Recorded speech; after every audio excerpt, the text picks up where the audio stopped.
Kayong mga anak, no, makinig kayo sa magulang, ha? Huwag sobrang papagmahal sa kaibigan.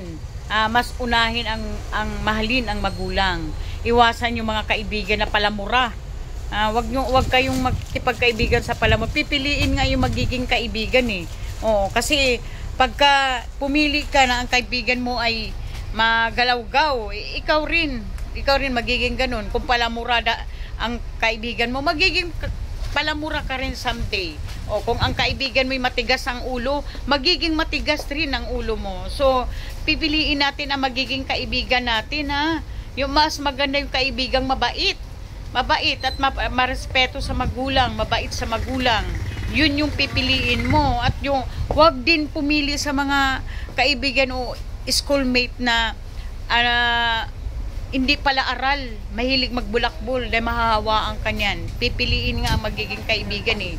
Wag kang sa bulakbol na kaibigan kasi someday magiging ganyan ka na rin. Imbis na hindi ka ganyan, magiging ganyan ka na rin. Bulakbol na rin sa pag-aaral.